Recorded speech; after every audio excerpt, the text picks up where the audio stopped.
અમેરિકામાં રહેતા વરિષ્ઠ નાગરિકો અને ભારતીય પરિવારો માટે એક મહત્વપૂર્ણ માહિતી સામે આવી છે. છેલ્લા કેટલાક સમયથી સોશિયલ મીડિયા પર એવી અફવાઓ વાયરલ થઈ રહી હતી કે હવે IRS એટલે કે ઇન્ટરનલ રેવન્યુ સર્વિસ દાદા દાદી દ્વારા પૌત્ર અને પૌત્રીઓને મોકલવામાં આવતા પૈસા બેંક ટ્રાન્સફર અથવા વેન્મો, પેપલ અને ઝેલે જેવી એપ્સ દ્વારા થતા પેમેન્ટ પર દંડ ફટકારશે. પરંતુ હવે ટેક્સ નિષ્ણાંતો અને તાજેતરના નિયમોએ આ તમામ દવાઓને ખોટા સાબિત કર્યા છે. હકીકતમાં આ અફવાઓ વર્ષો જૂના એવા પ્રસ્તાવિત નિયમો પરથી ઊભી થઈ હતી જે પછીથી રદ કરવામાં આવ્યા હતા અથવા અમલમાં આવ્યા જ નહોતા. સૌથી પહેલા વાત કરીએ ઓનલાઈન પેમેન્ટ એપ્સની. વર્ષો સુધી ચર્ચામાં રહેલો $600 ફેડરલ રિપોર્ટિંગ નિયમ હવે કાયમી ધોરણે રદ થઈ ગયો છે. જુલાઈ 2025માં પસાર થયેલા નવા કાયદા બાદ હવે વેન્મો અને પેપલ જેવી એપ્સ IRS ને ફોર્મ 1099 ત્યારે મોકલવામાં આવશે જ્યારે કોઈ વ્યક્તિ વર્ષ દરમિયાન ગુડ્સ એન્ડ સર્વિસીસ તરીકે $20,000 થી વધુની રકમ મેળવે અને સાથે 200 થી વધુ અલગ અલગ ટ્રાન્ઝેક્શન તેમાં પૂર્ણ થયા હોય. એટલે કે માત્ર થોડા ટ્રાન્સફર અથવા તો પરિવાર વચ્ચેના નાણાકીય વ્યવહારો માટે કોઈ રિપોર્ટિંગ થતું નથી. નિષ્ણાતો સ્પષ્ટ કહી રહ્યા છે કે મિત્રો અને પરિવાર વચ્ચે થતા પર્સનલ ટ્રાન્સફર સંપૂર્ણપણે અલગ શ્રેણીમાં આવે છે. જો દાદા દાદી તેમના પૌત્રને ભણતર, ભાડું, જન્મદિવસની ભેટ અથવા તો ઘર ખર્ચ માટે પૈસા મોકલે છે તો એ આવક ગણાતી નથી અને તેના પર કોઈ ટેક્સ લાગતો પણ નથી.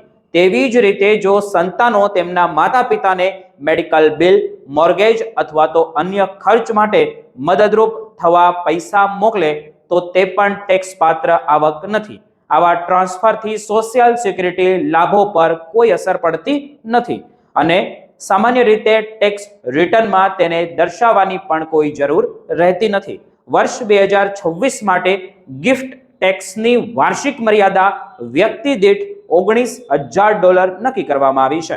જો કોઈ વ્યક્તિ એક જ વ્યક્તિને એક જ વર્ષમાં $19,000 કરતા વધુ રકમ ભેટ સ્વરૂપે આપે તો પણ તરત જ કોઈ ટેક્સ લાગતો નથી. માત્ર ફોર્મ 709 ફાઇલ કરવું પડે છે અને તે રકમ વ્યક્તિની લાઈફ ટાઈમ ગિફ્ટ અને એરેસ્ટ ટેક્સ એક્સપેક્શન ગણતરીમાં સામેલ થાય છે, જે હાલમાં $13 મિલિયન થી પણ વધુ છે. ઘણા લોકો ઘર, ગાડી અથવા તો મિલકત વેચીને બાળકોને પૈસા ટ્રાન્સફર કરી દેતા હોય છે કે કરે છે. આ સંદર્ભમાં પણ નિયમો સ્પષ્ટ છે. જો કોઈ વ્યક્તિએ પોતાનું ઘર વેચ્યું હોય અને છેલ્લા 5 વર્ષમાંથી ઓછામાં ઓછા 2 વર્ષ તે ઘરમાં રહ્યા હોય તો સિંગલ ફાયર માટે $250,000 એટલે કે $2.5 લાખ સુધીનો અને પરિણીત દંપતી માટે $5 લાખ એટલે કે $500,000 સુધીનો નફો કેપિટલ ગેઇન ટેક્સમાંથી મુક્ત થઈ શકે છે.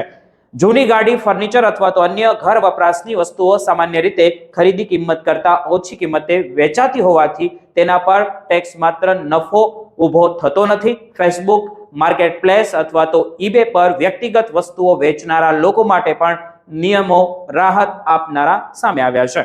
અને જો તમે જૂની ટીવી, સોફા કે પછી અન્ય ઘર વપરાશની વસ્તુઓ ખોટમાં વેચો છો તો તેના પર કોઈ ટેક્સ લાગતો નથી.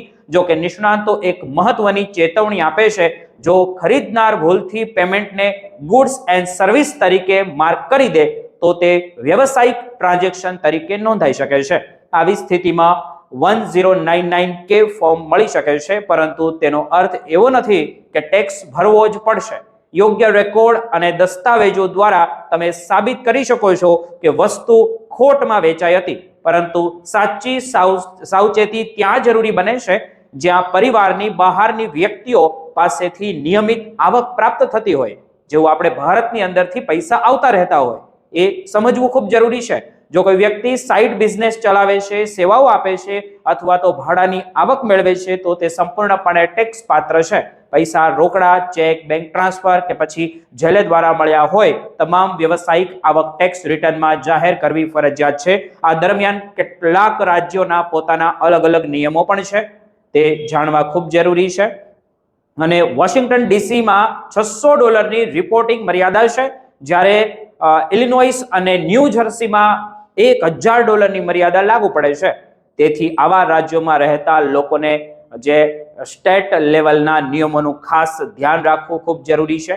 કુલ મળીને જે વાત સ્પષ્ટ એવી થાય છે કે IRS દાદા દાદી દ્વારા પૌત્રને આપવામાં આવતી ભેટ, પરિવારના સભ્યો વચ્ચે પૈસાના ટ્રાન્સફર, ભારતથી આવતા પૈસા કે ભારતથી મોકલાતા પૈસા જે સામાન્ય ઘર ખર્ચની મદદ પર દંડ ફટકારતું નથી.